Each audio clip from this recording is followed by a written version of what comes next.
Washington football. Woo!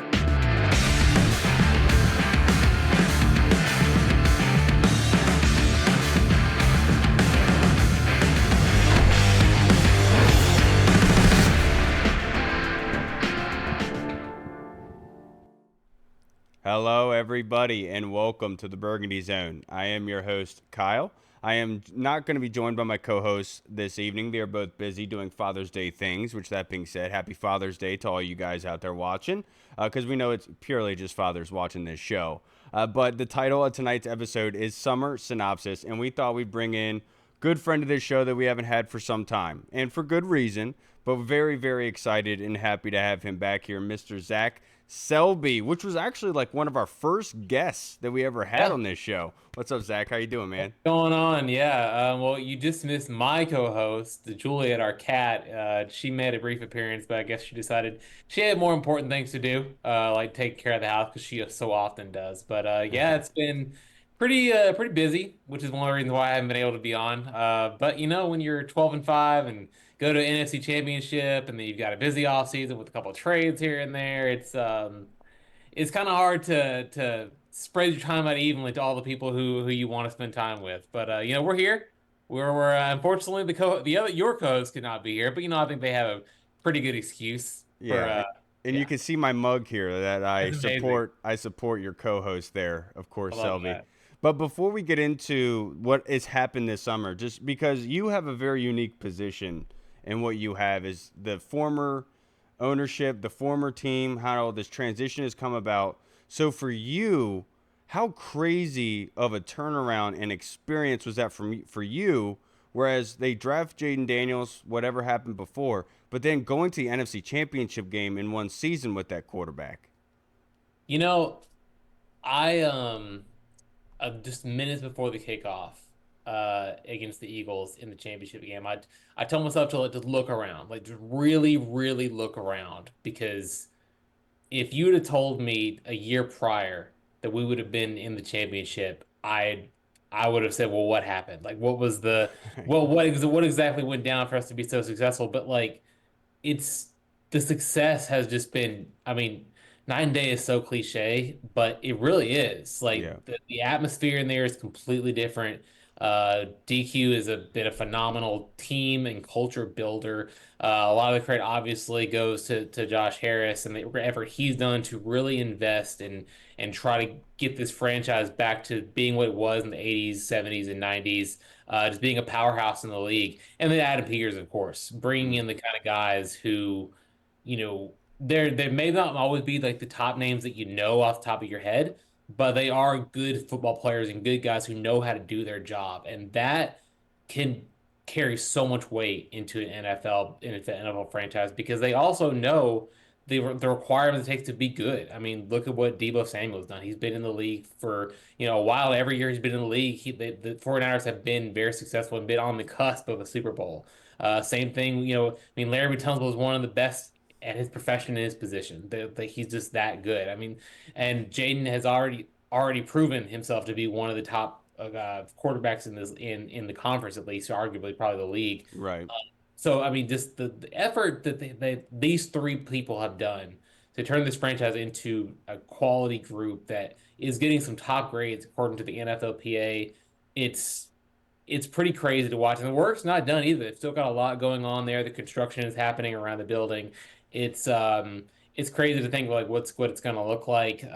Just seeing some of the renderings and things like that of what could possibly be in the future. It's fantastic. And I don't want to be super cliche again, but it's an exciting time to be part of this franchise. And I really just I can't wait to see what happens in 2025 because there's only one way it could be better. And Right. I will. I'm not going to make any bold predictions, of course, but the thing I kept saying last year is that it's realer now than it ever has been. Right. I'll say that. Yeah, and I'm sure it honestly makes your job on an everyday basis, I'm sure, Selby, just a little bit easier on Mhm. you. I know that there was lots to talk about during that time, but with the winning, it makes everything a lot more simple in the sense of how you're going to be able to go about your job, right? But you brought up Dan Quinn, and he in one of your latest columns that you wrote for the Commanders, you talked about Dan Quinn saying to the players during this dead period, like what he had in mind for them. If you could kind of go into that column and explain what was said. Yeah, so he was talking a lot to the rookies about him and Adam Peters were talking about what they want to see from that class heading into this dead period. Because it's the first time, really, since you could say since last September that they have had, I mean, between their final season, getting ready for the draft, the combine, interviewing with teams, getting drafted, rookie minicamp, OTAs, mandatory minicamp. This is the first time where they've had pretty much nothing to do except to be to their own devices. And so they've wanted one to see, okay, where's your headspace at right now, heading into this period? Two, what do you want to work on heading into this critical 40-day period where you're going to be getting ready for the real thing, getting ready for your first NFL season.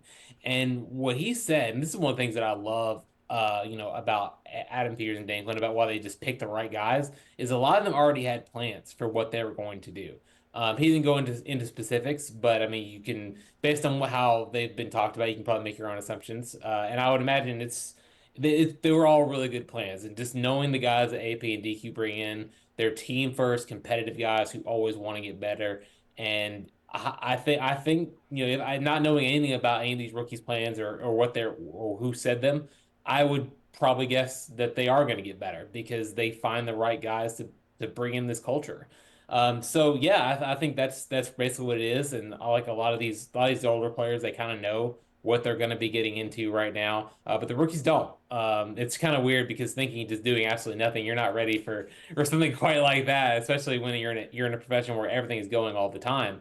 But yeah, I think this offseason and this debt period is going to prove a lot of really beneficial for these younger players. This one, to take a breath, and two, to really get going because they only drafted five players, and these Mm. five players, I think a lot of them are going to be able to find ways to produce pretty quickly, just based on what we've seen so far. And granted, it is only June, but you haven't seen anything that would make you question whether or not they were the right picks. Right, and I know that Dan Quinn had provided some examples that a couple of the guys he talked to, they talked about training in Jacksonville, and Hmm. he just provided a couple of those, which obviously shows that like they're not. What they're basically saying is, I'm not going to just chill. I'm still going to be continuing to train to get ready, which goes into what Dan Quinn is saying is getting ready for the season. You can't use this time just to chill. You also have to prepare your body for it as well. I'm sure Dan Quinn knows all too well about it. But you talked about the rookies, and one of your latest columns was Laramie Tunsil's quote on Josh Connerly and kind of his body makeup and what he brings as a competitor. If you could go into detail about that.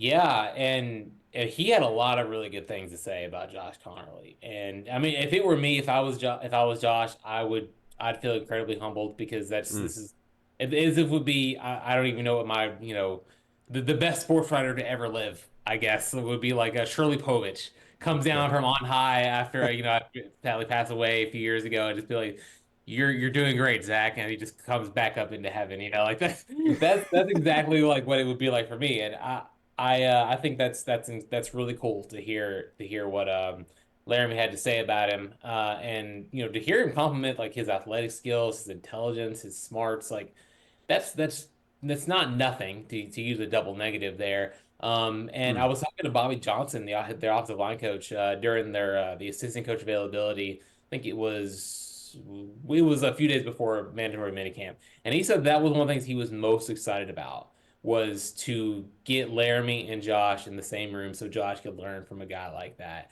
And we all know what Laramie Tunsil can bring to the table. We all know the kind of skill set he brings as a pass protector, as a pretty much all around offensive lineman, and like he's one of the best at keeping quarterbacks upright. And Josh going into college, he only coming out of college, he only allowed like 2 sacks. And did really, really very well against Abdul Carter, a guy he's going to be seeing a lot of yep. for at least the next 5 years, and hopefully for a lot more. So having a guy like that who has such just raw potential, because remember the guy is like he's only 21 years old, which is just it makes me feel incredibly old. By the way, Dude. to know this guy is 11 years younger than me and just looks like a mountain of a human being. But he's got so much raw potential and so much room to grow, and to have Laramie, a guy who is a multiple Pro Bowler. Again, one of the best in the profession to say, "Hey, I'm gonna take you under my wing, and I'm gonna answer any questions that you have." That's a tremendous asset and we don't know how when or where Josh is going to play, whether it's guard, whether it's right tackle, or something like that this year. But whenever he is ready, I feel very confident knowing that he's going to be ready because Laramie is here offering his knowledge to get him ready for the field. I absolutely love to hear it, Selby. Wanted to get your input from OTAs and minicamp. Like, if you were to give me some bullet points on some things, strong things that you took away from it. You know, I think, and before I say anything, we always have to add our personal disclaimer of like this is June, this is Right. May, this is you're not going to get a whole lot like a lot of stuff out of like what's going to happen in October and November because this is routes on air. This is going up against defensive backs that can't give a whole lot of contact right now. It's a lot of just learning the concepts, learning the plays, getting in the playbook for the first time, and all that other Right. stuff. So that out of the way, I think Luke McCaffrey looks really good. Okay. He looks like he is definitely putting in a lot of work this offseason. You see the quickness, you see the route running ability, you see just his ability to just be a competitor and just try to get better. I think has really stood out. Over the last month or so, and that I think that's very good because we still don't really know exactly what Luke is going to be. Hope he's going to be a better slot option heading into his second year. Hopefully, he's able to produce more. I'm sure he would love that. But I do think that he's got a lot of good signs for potential there, Okay. and I'm excited for that. I think what on the defense side, Trey Amos looks pretty legit. Okay. And for one, just seeing him on social media dancing with Major Tutty was just phenomenal. He seems like he's already the cult of personality, which is guess what you kind of expect from a defensive back and a quarterback who is one of the better ones in college football last year. But he seems like he's going up against some of our better options at receiver, and he's holding his own. Lattimore had a lot of really good things to say about him, saying his technique is really sound for a rookie. And that again, kind of going the same thing with Josh and Laramie. That carries some weight to hear a Yeah. guy like Marshawn Lattimore say that about Trey Amos. And I think if we had to just, I mean, we got to talk about Jaden because Jaden looks phenomenal. Like he has, he looks like he has not missed a step at all. And he looks like he maybe has picked up a step or two in terms of just understanding the offense, which I Okay. mean you would expect out of being in second year of the system with Cliff Kingsbury. He looks like he's processing maybe just a tick or two faster. The some of the balls that he's been able to thread through some defenders to get to his guys, I mean, just been. This is how you know that we're really spoiled because any other player is like, wow, that is just phenomenal. But Jaden is like, yeah, that's the throw that he makes all the time and we've just gotten used to it by now, which is for me, who's had to cover a lot of the team just struggling to find a quarterback, has it's such a relief to see a guy who just still takes it that seriously, and you see that he doesn't want to stop at where he was at as a rookie, and as good as that was, there's still more for him to grow. And I think he's very aware of that more so than probably anybody else. And he's putting on a lot of the work to make sure that he's going to be ready. I mean, and the thing about the muscle, he probably did put on a pound or two, Hmm. but it wasn't anything like dramatic as it was as some people said on social media it was like whenever OTAs first started. But you do see the improvement. You do see like the small improvements, and I think that's something that the, when you get to that level as a quarterback, it's not like necessarily the big strides that make you different. It's the smaller steps that Right. other players can't necessarily take that separate you. So maybe it's seeing like a receiver's going to be open like a millisecond earlier than you would normally would, or having seeing a read quicker than you would, or having beat your footwork being just a tad bit better. That stuff is really what elevates you from being here to being one of the top 4 or 5, being with the Lamars, with the Mahomes, with the Josh Allens, with the Joe Burrows, all those like that stuff is what the things that they do every single day. And he started to take those gradual steps to get to that point. And we're not going to make any grand assumptions right now, but what he's going to be in year 2. But I do have confidence knowing that he could eventually get to that point because of all the gradual steps he's taking. I'd love to hear it, man. I really do. And speaking with Luke McCaffrey, like in a physical sense, like what do you think is the biggest difference in Luke's game? Do you think it's more of the mental side, or if you're seeing like a physical transformation? I wouldn't necessarily say a physical Okay. transformation. I think with him, a lot of it is similar to with Jaden, is just being in the system for a little bit longer. Okay. Because, I think the last question that DQ was asked before the end of his final movie availability on the last day of minicamp, he was asked about Luke McCaffrey, and he said that, look, no one's ever doubted that Luke is a intense competitor. He kind of compared it with almost like this golden retriever energy, where he Yeah. where he like he makes the ball, he sees he does a good job, he kind of wags his tail and all that other stuff, which it's very funny. But like that does kind of sound like how Luke is. He's a super intense competitor who wants to be better. And I think just the understanding of being in the offense and learning how getting adjusted to the speed that you need to be a really good NFL receiver. Right. And also I think just understand their position in general. Because remember, this guy he hasn't been a receiver for that long, relatively speaking. He made the switch really late in his college career, and so he was still having to learn a lot of stuff on the fly. Now he's got a better grasp of the routes. He's got a better grasp of the offense. He's got a better grasp of the speed, and he's got to just I think just being in the NFL for a full offseason is really helpful for him. So, um, you know, I would say I'm really gonna he's gonna be a guy that I'm gonna watch a little bit more this during this training camp in about a month or so, just because Okay. I'm interested to see like how much further can he grow. I think it would be great if he was more of a primary slot option, because I think he's got the quickness and the speed and the athleticism to do so. And that was never that never stopped him last year. I think it was Right. just some rookies really need more time to develop than others. And I think a lot of times fans, and I think rightfully so, they want to see immediate production from the draft picks, and I think that is fair. But I also think there is a required context of not every rookie develops like Jaden Daniels does. Not every rookie develops like B Rob or some of Right. these other players that had more immediate impacts. Terry McLaurin.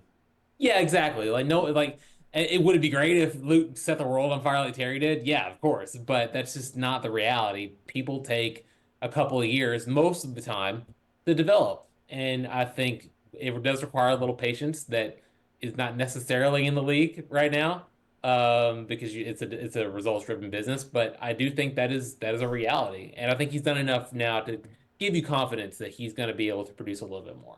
Yeah, and especially with the way the 30 years has gone up until last season, Zach, you'd think that this fan base would be more patient in what they do, right? But of course, that's not the way with Washington. We just want to win, and we want to see everyone be the next Yep. Terry, I guess you could Mhm. say. I'm going to put you on the spot here. I forgot to let you know this before we recorded, but Oh, great. Sam Cosmi I saw that some of the reporters had said that he was working out on the side field. I'm not going to Mhm. ask you your input when he could possibly be getting back, but simply your observations of Sam on the side field. I mean, I will say, like, I did see that, and I did see him kind of jogging. I would say jogging him down the field, probably about like a half speed or so. Okay. I think he looks good for where he's at right now. We don't really have a whole lot of updates on his product on like where his recovery, other than that he's hitting all his markers, which Okay. is very encouraging to see. But from what I'm seeing, yeah, he looks like he's good, and we don't know when he's going to come back, but I would venture guess say he's going to be prepared because that's who Sam Cosmi is. And yeah, I think he looks pretty solid right now.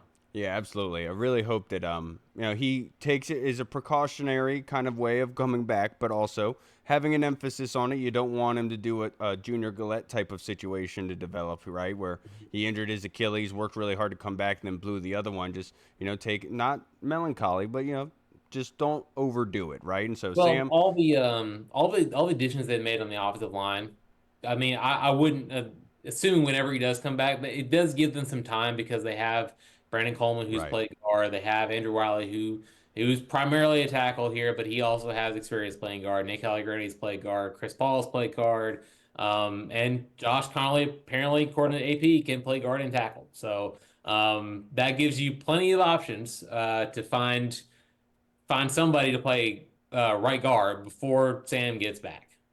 My man. And now to wrap this up, only a couple more questions for you, Selby. Cool. But I know you talked about Luke McCaffrey, and I don't want to spoil the question, but I was going to ask you, which of the second year players do you predict that's going to take a massive step this season? Would you still put that under Luke, or would you pick somebody different? Well, I mean, yes, but I think I want to go. I think since we talk so much about Luke, I feel like we should maybe like not talk about Luke for a minute, talk about the other players. Okay. I think Brandon Coleman could be interesting. Okay. I think he showed a lot as a left tackle. Obviously, he's not going to play that this year. But he does have the size and quickness to play guard. He does the size and quickness to play tackle. I'd be very interested to see where he's going to develop. A guy that like maybe is not like he won't relatively speaking, I guess, in terms of development, is the other that I've been asking coaches a little bit about is Dominique Hampton.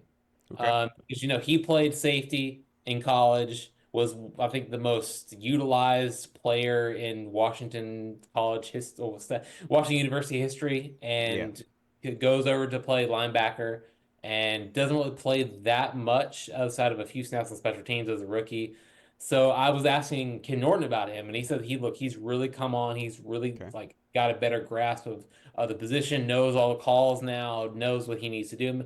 I think that's going to be very interesting to like maybe not immediate producer, Okay. but like and maybe not something that everyone's thinking about. Relatively speaking, from where he started to where he is now, I think that could probably be the biggest jump is Dominique Hampton. Yeah, and I think just to throw another defensive name out there, I think Devontae Jean Baptiste. I think they're gonna put a lot more on him at being a second year because he was also a player who has a lot of athleticism, a lot of pass rush juice, as Logan Paulson likes to say. And what is he going to be a starter? Probably not because they've got other talented players there.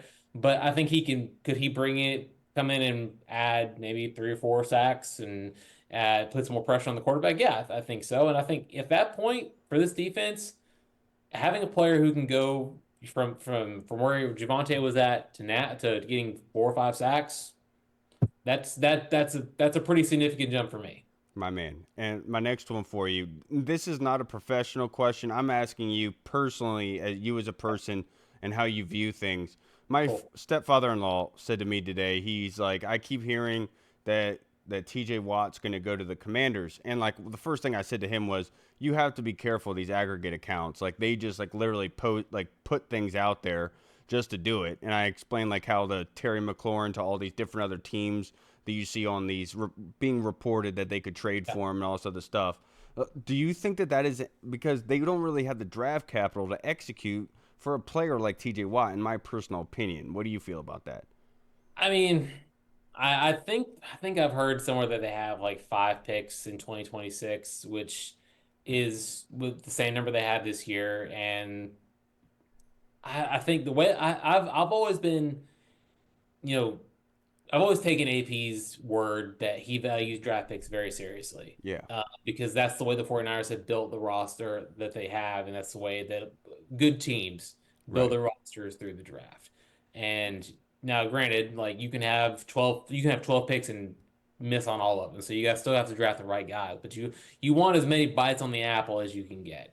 Now, granted, I'd venture a guess to say, having not talked to AP about this issue, but I would say that probably anything is on the table, but it all comes down to the right deal and whether or not it's Right. going to work for the team. I would also say, like, to all these reports, that you see on Twitter right now, it is Twitter, so you see like a lot of all the good and all the bad all in one spot. So take everything with context.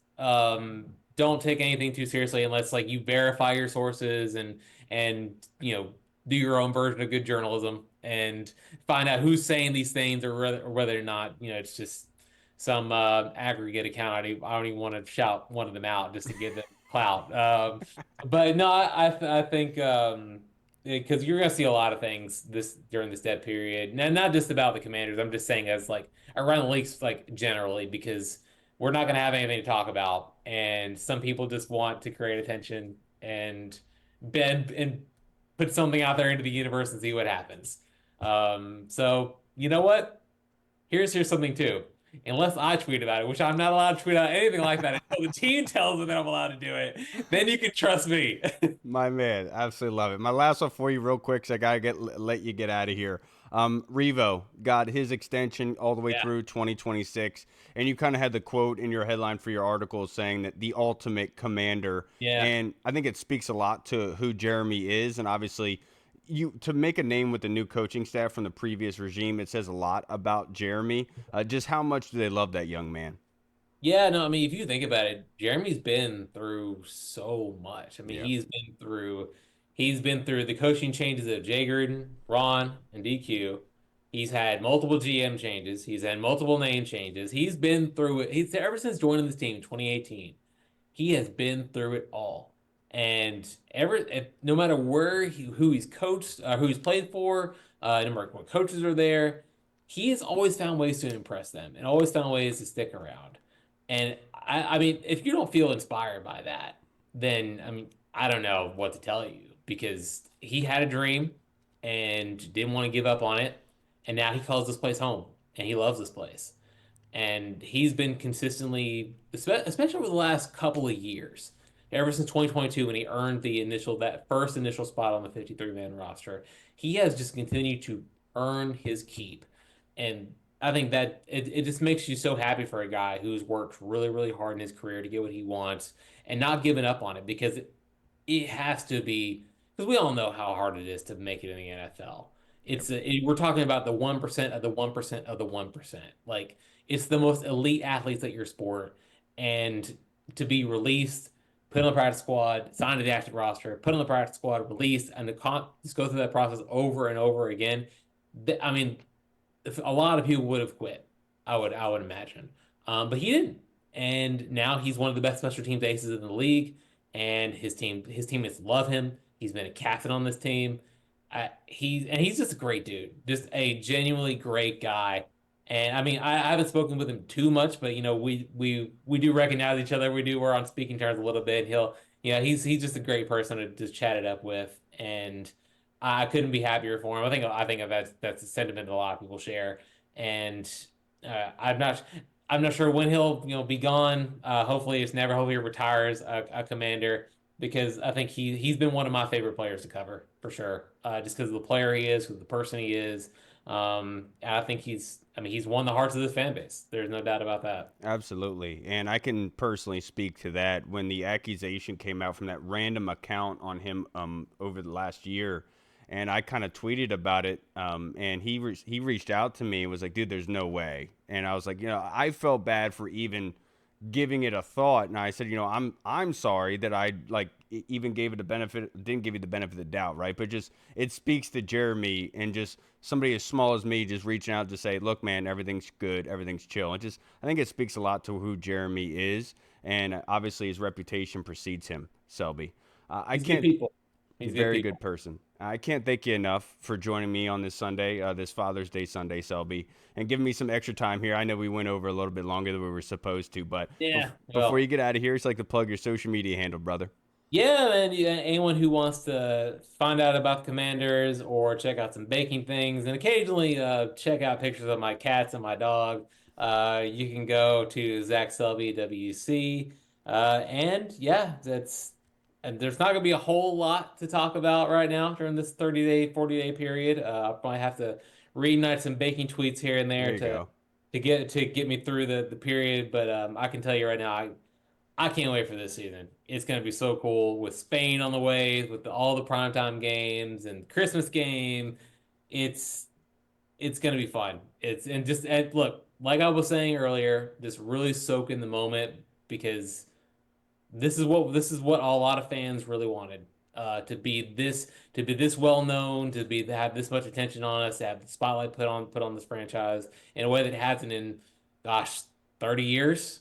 And now we're here in the moment where Super Bowl is not it's not unrealistic. It's not just a Homer fanboy thing of like, hey, like this maybe could happen if we go whatever and whatever. Like there is a path, and I'm not saying it's gonna happen, obviously, because there's a lot of things need to happen before that, of course, and we're still months away. But um, long as we got five, as long as we got DQ and we got AP, we can take it to the moon, baby. On that note, Selby, you have a great Sunday, sir. Until we are able to talk again, always appreciate your work and your time being able to come on and talk to us. I know nowadays it's hard to be able to get you, and I'm so happy that I was finally able to, man. It's been a fresh breath of air, so to speak, Yeah. Selby. I hope you have a great week and enjoy your Sunday, brother. All right, you too. All right, everybody. We just spoke with the man, Mr. Zach Selby. Always appreciate Selby's time, man. One of my favorite people, one of our first guests on this show we talked about earlier, and he's always been so kind to us and providing his time. And I know it's hard because working for the team, he's under a microscope, you could say, so to speak, in a way. But he has done a great job of navigating that and keeping us in the loop of things that he can do, right? And I can't thank you guys enough for watching the show, of course. I wish my co hosts were here, but obviously they're good family men and they have stuff that they have to do. But to wrap up this episode, let's answer some fan questions that were submitted. This first one was by the Colonel, which happy Father's Day, Colonel. He says, given the success last season with quote, washed up has-beens, end quote, Zach Ertz and Bobby Wagner, why isn't there a bit more excitement for Javon Kinlaw, Laramie Tunsil, and Marshawn Lattimore? Well, it's with Zach Ertz, it's kind of different, right? Because Zach Ertz is more like a product of what Jaden is providing. Now with Javon Kinlaw, with how he played with the Jets last season, that gets a lot of sight because of how much that contract was. So that signing almost came with a black mark because of how much money it was, because of how him and the Jets defense performed last season. A lot was put on Javon Kinlaw. I mean, you can go back, Colonel, and listen to this show, and the people that we talked to, like Trevor Sikkema from PFF, who said that was a head scratcher for him with Javon Kinlaw and how much money he got. We talked to others that said, I can't understand how much money he got based on how he played. But you can always make the argument that DQ and company do a very good job of putting their guys in successful positions. And so common sense would say, well, if Dante Fowler can get over 10 sacks, maybe Javon Kinlaw, we can get more than what he did with the Jets last season. But the asterisk that's not put on with Javon Kinlaw with the Jets last season is that they were a dumpster fire. They were literally falling apart. The leadership on the Jets team last season, it was few and far between. And so you have to give some credit to Javon Kinlaw in the sense that you can't really put that stamp on him that last season is who he is. Put him on the Commanders, which is a crazy thing to say. Because in years past, it was the other way around. It was the Washington player who was in a tumultuous situation that went off somewhere else and did very well, i.e. Brian Arakpo, Lorenzo Alexander is another example. And so you could almost look at this and say that Javon Kinlaw could fit into that realm.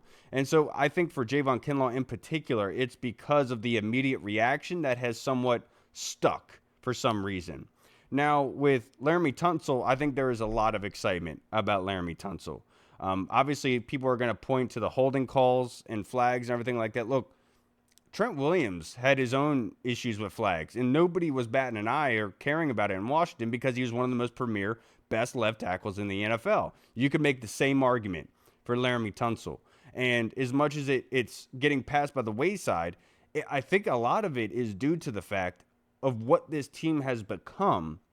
And in one season, it's crazy because in years past under Snyder was famous for this, where he would have that huge signing in the offseason, which would make them offseason champions, right? And then when the season came around, it evaporated, things fell apart, par for the course. We know what was going down. With Laramie Tunsil, he's coming on the board here, and that's not the attention getter. That's not the generating of excitement, because what had generated excitement is already on the team in Jaden Daniels and company, Terry McLaurin. Go down the list of guys that really produced last season. So it's almost like Laramie Tunsil is the cherry on top of the sundae. And so that's why the excitement is not as much as it would be in years past, where it's like, oh yeah, we're getting a left tackle. Everything is good. We're going to start winning now. It's like we already started winning. And so this is just putting a little bit more icing on the cake. And so I think with Laramie Tunsil, I think there is a lot of excitement regarding Laramie Tunsil because of what it means for the offensive line as a whole. it being able to be that juggernaut, to get back to the identity of what Washington's success was based on. And that's in the trenches, controlling people, pushing people's faces into the earth, and being able to just walk right over them. That's what we're trying to get back to. And adding Laramie Tunsil allows the ability for Brandon Coleman. Everyone hypothetically said that Brandon Coleman moved to right tackle. Well, with the drafting of Josh Connerly, now Brandon Coleman could go into left guard, and now you're really cooking with gas on the offensive line.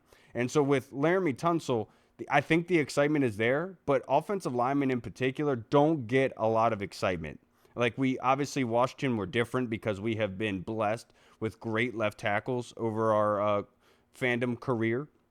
But I think it just adds a different element because of the quarterback position, because of what it offers and the kind of excitement of the team. It's kind of hard to have more excitement specifically just because of Laramie Tunsil when there were so many different things added, like a Deebo Samuel, for example, and Marshawn Lattimore. And so I think that it's hard for offensive linemen to really generate excitement, but I think that Laramie Tunsil has done so in a very good manner. And then Marshawn Lattimore, it's easy to say why the excitement for Marshawn is not as where it should be, and that's specifically because of the injury, how he played last season. Even though I know he said to reporters he was fighting through injury, he continued to play through it.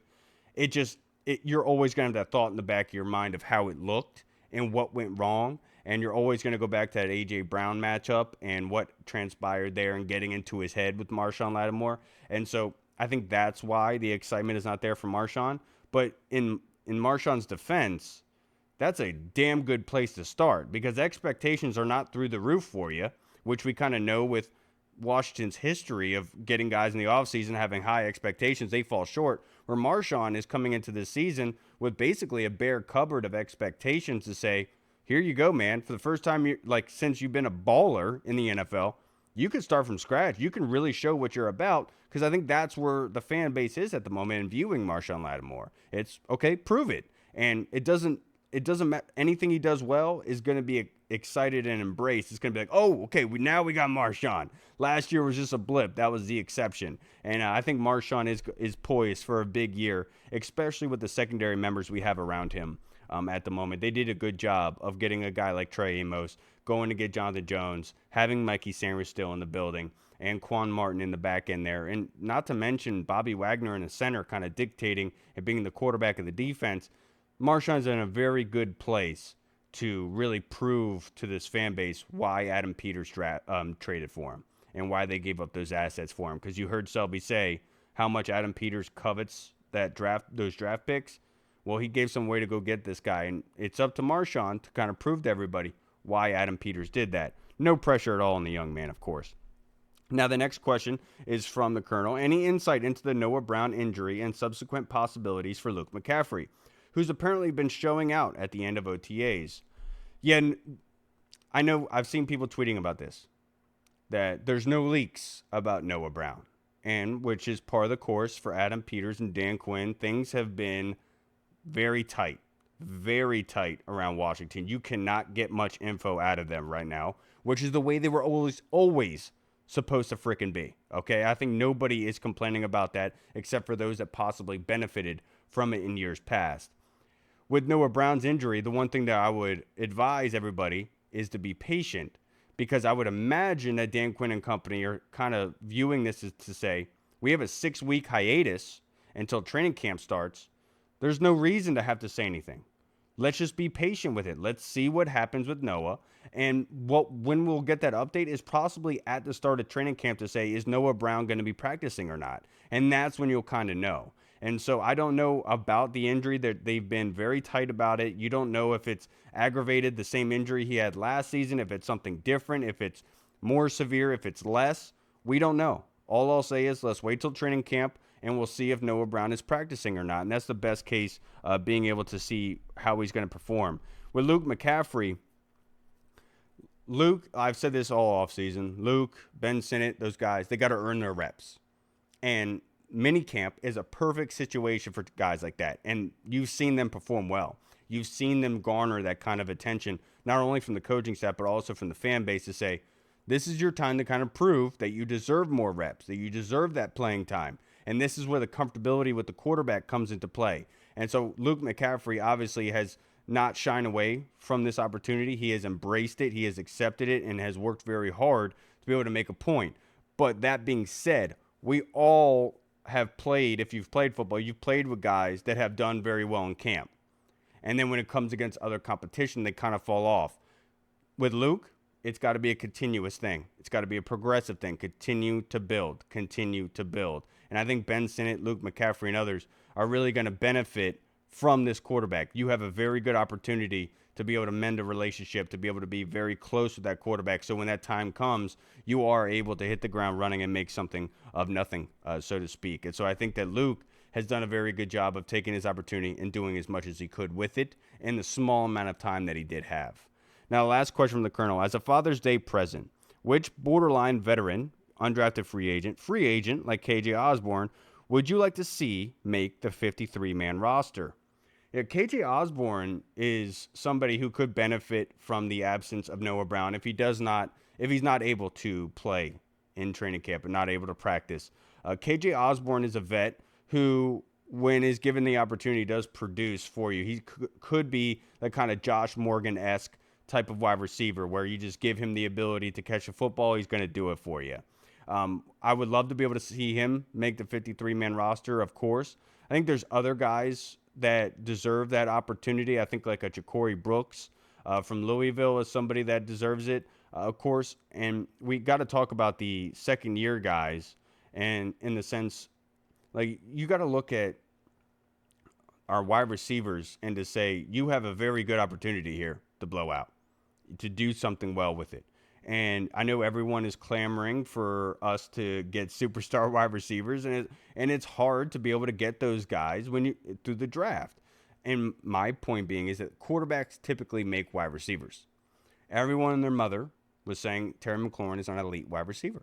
Terry McLaurin is not an elite wide receiver. Well, the arguments about Terry McLaurin right now is if he garners being paid as a top 5 wide receiver in the league right now. And that just speaks to who Terry McLaurin is and to what kind of quarterback he has to be able to get the ball in his hands. So right now is a very good opportunity for KJ Osborne and others to really make something happen.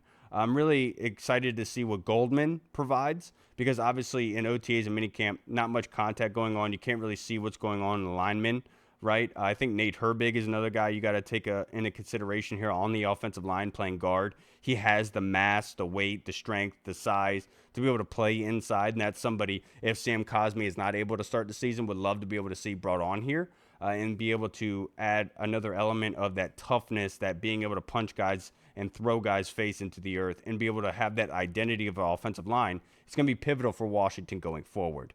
Because of what we want to be able to execute and do, and being able to run the football effectively and sustainably. So that's a couple guys I'd be really looking to see if they can make their mark on this football team.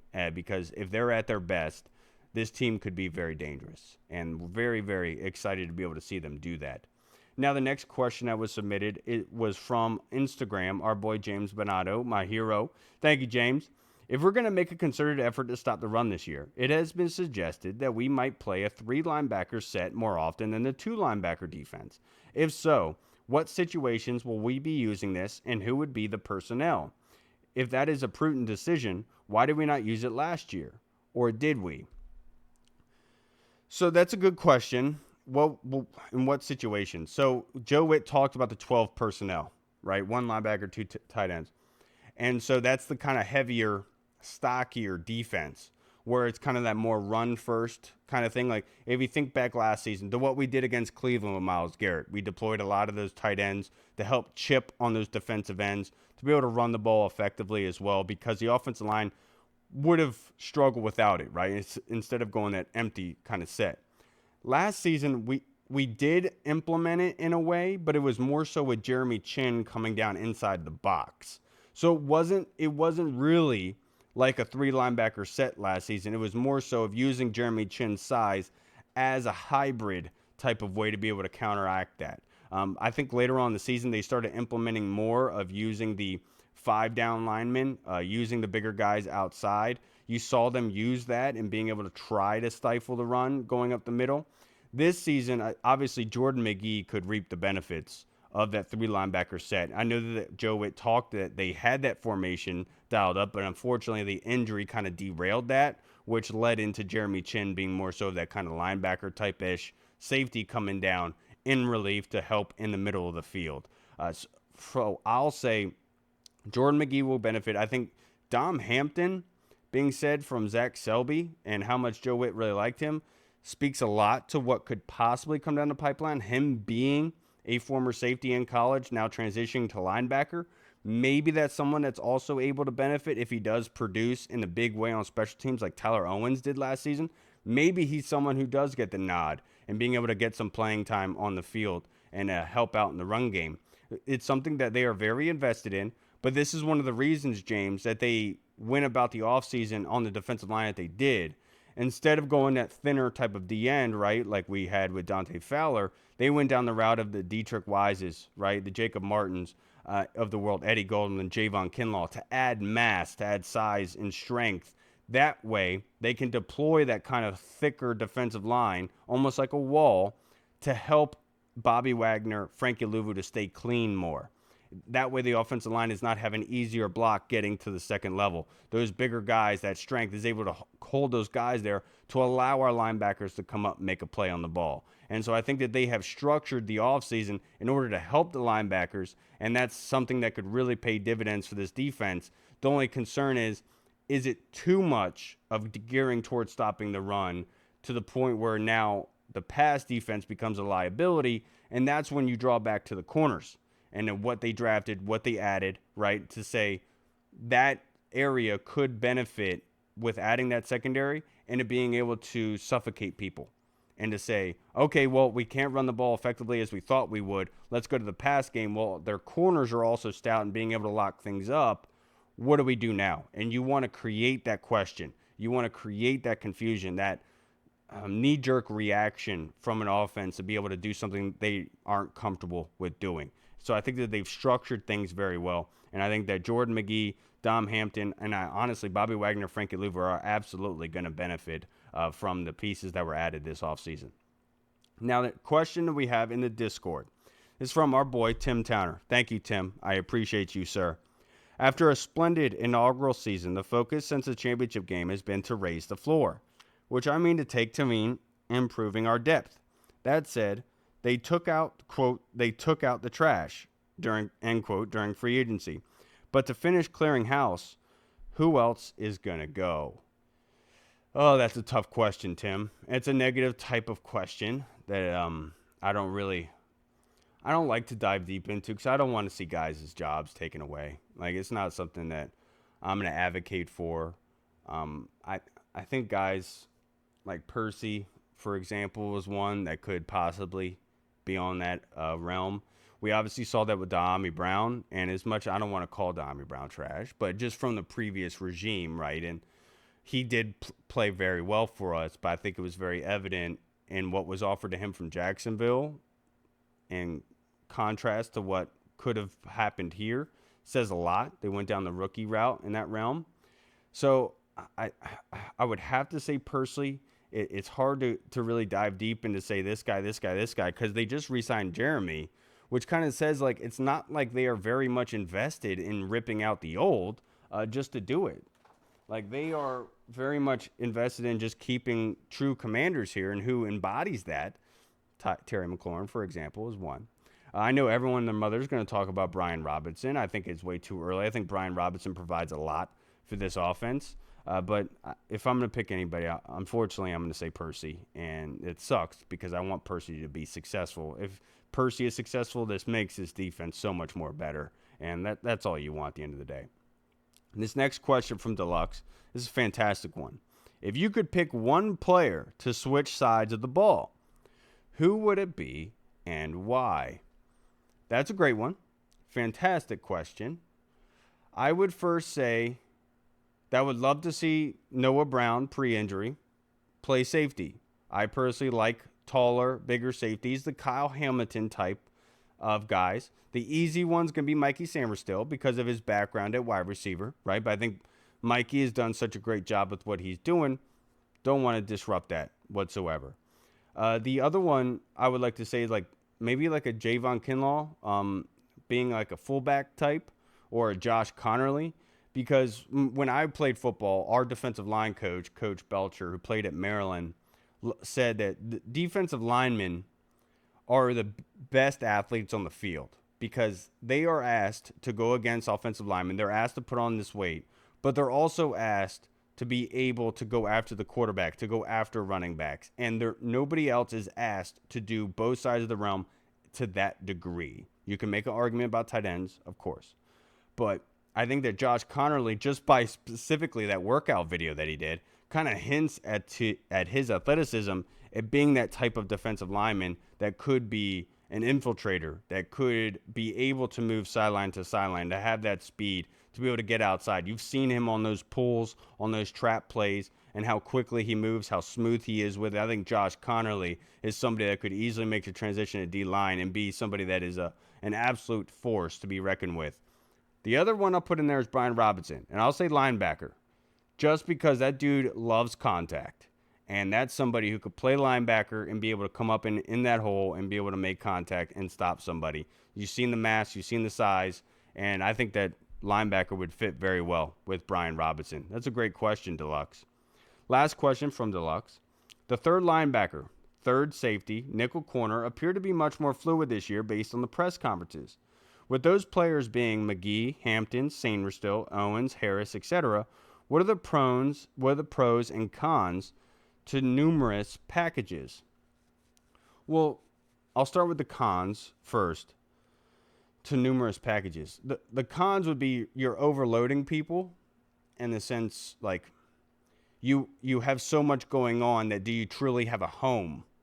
In the sense that do you have that one comfortable piece, the one comfortable formation to say this is our home, this is what we're going to go back to. If all falls apart, this is what we're going to rely on.